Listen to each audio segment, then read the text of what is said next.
Hello mga mommies at mga tites, magandang araw po sa inyong lahat. Shoutout na rin sa inyo. Umpisa na natin mga ka-vibes. Gusto ko lang magbigay ng isang paalala at babala sa lahat, lalo na ngayon na sobrang daming nangyayari sa social media. Ayon kay Medeth, pinaalalahanan niya tayong lahat na mag-ingat sa pag-o-open ng mga links, kahit sa mama niya lagi niya pinagsasabihan, lalo na yung mga connected sa GCash. At kung ma-hack man daw ang account niya at may mag-message sa inyo na gamit ang page or account niya, hingan kayo ng pera. Huwag daw po kayo agad-agad maniwala, sa panahon ngayon, talagang naglipanan na ang mga scammers, hackers, at manloloko, kaya kapag may kinalaman na sa pera, huwag daw basta magtitiwala agad, kahit pamukhang legit, kahit pamukhang galing sa kakilala, double check lagi, always verify.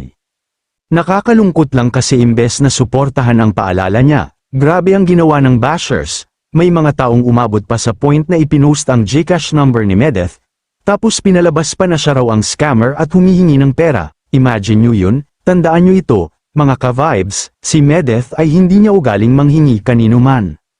Hindi pa doon nagtapos, may mga malisyosong paratang pa na kesyo kulto raw ang community ni Medeth, ang tanungan niya, paano naging kulto?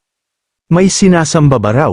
May pinipilit bang paniwalaan? Wala naman, minsan talaga, may mga taong gumagamit ng mga salita na hindi naman nila lubos na naiintindihan, basta lang may masabi, basta lang makapanira.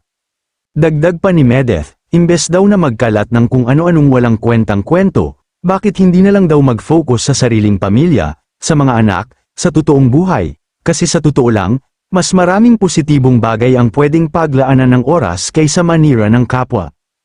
Aminado rin siya na dumadami na talaga ang masasamang tao sa social media, kaya ang payo niya, ihiwalay natin ang social media, may mga taong matino at may mga taong hindi, may mga gumagamit nito para magbahagi ng kaalaman at kabutihan, pero meron ding ginagamit ito para mang-bash, mang-insulto, at magpakalat ng kasinungalingan.